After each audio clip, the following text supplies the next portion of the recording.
How you doing today, man? It's been forever. Why am I talking like that? Because I can. Yeah. So I'm back from my voyage to San Diego and Idaho. And I haven't done a hero episode forever. It's like, what are we doing? Well, my hero today is somebody very special you've never heard. No, I'm just kidding. It's not really a hero.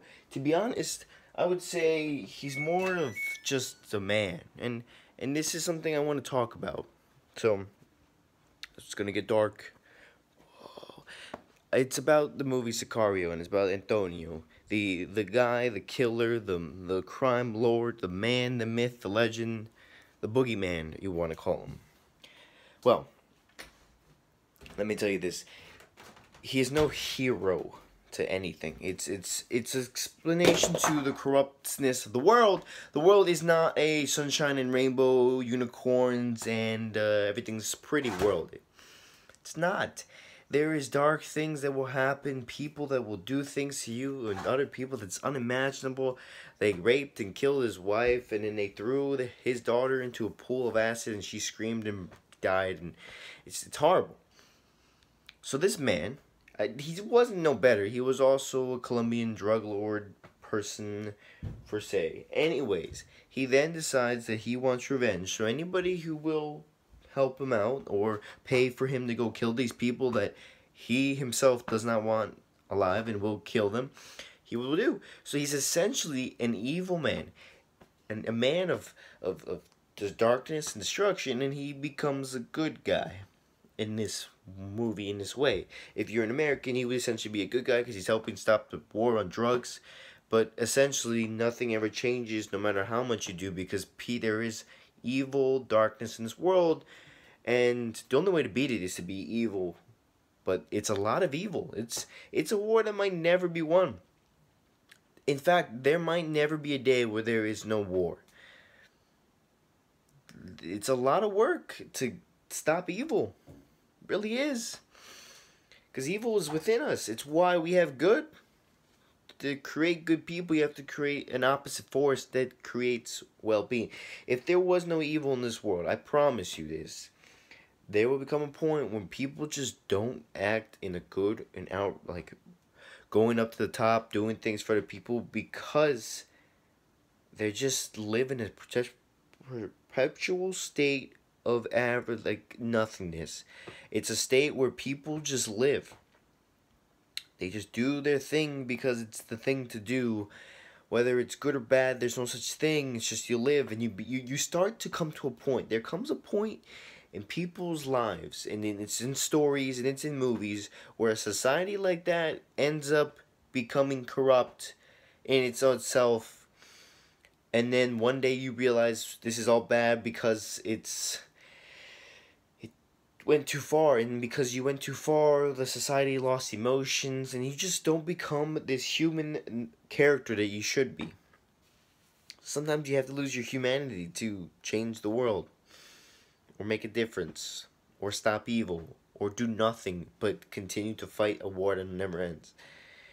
And why I really like Sicario, the movie, and the character Antonio, why I like him a lot, is because he is a wolf in a field of sheep, and it's now time for the wolves to fight.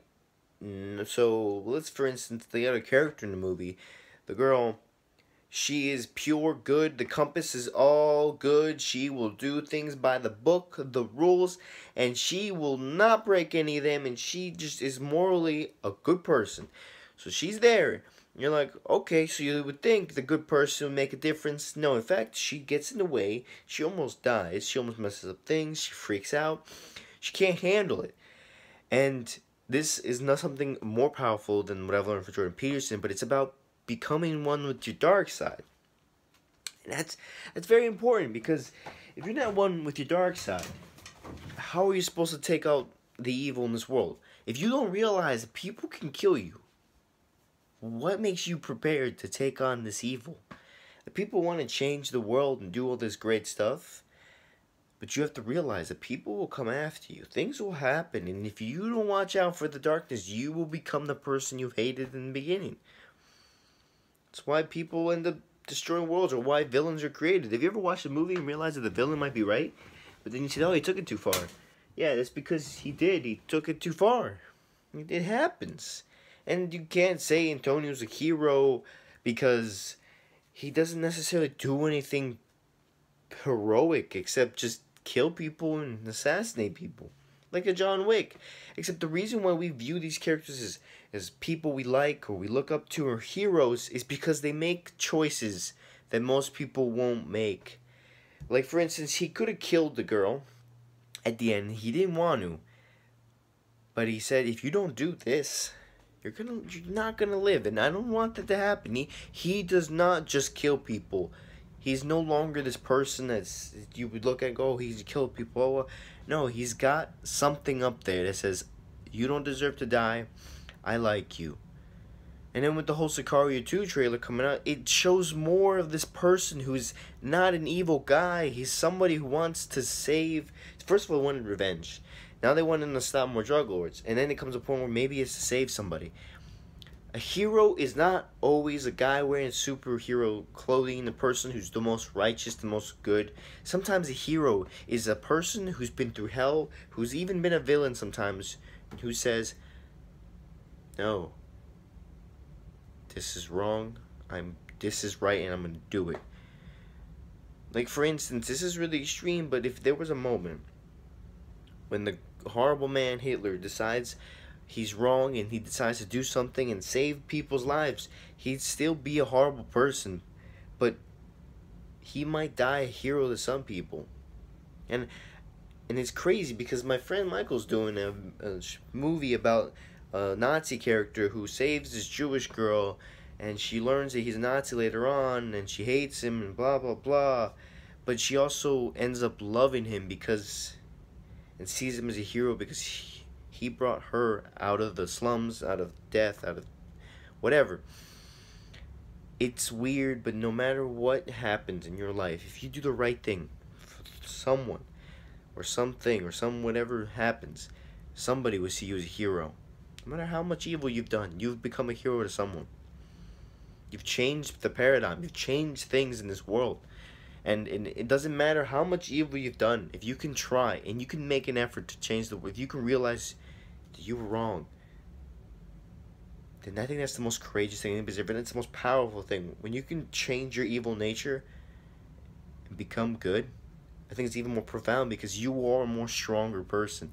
If you can then go from there and do good for the rest of your life because you know how much evil there is, I guarantee you will become an unstoppable force because you will never want to let anybody go through what you've done or imagined to people. There's pain that comes from hurting someone, especially if you really feel, if you are deep down an empathetic person. That's why I really like the idea of somebody turning good after being evil for a little bit is the most profound character. I love those characters. I love people who have evil powers and do good. I love the sense of darkness that fights for good, because then you are the dark. You are what they're fighting, and you can destroy them easier than someone else can. The idea of a dark knight, not a hero, but a watchful protector, is why I love Batman. Because no matter what, he is not a hero, especially in the Dark Knight trilogy. He is not the hero that Gotham deserves, but it's the one they need. He needs somebody like that. Someone who goes against the rules of the police authority and does what he needs to do to save the world. Those are the heroes that change the world. That's why there's always this Batman versus Superman, because Superman's supposed to be the good Boy Scout guy who's morally always good, and yet he seems to always be getting twisted and turned to being bad, and there's always these things happening. But you know who comes and stops him? Batman. Why is Batman the best Justice League hero? Because he can take them all out. It's been a thing, but it's because he does things no one else would. He plans how he can destroy all the Justice League just in case they turn on him. These things that people do because they know darkness. They've been there. They felt it. And they become a force of unstoppable nature that shakes the world. That's what you need to change the world. That's what you need to make a difference. You can't be goody two shoes. You have to embrace your darkness. Done.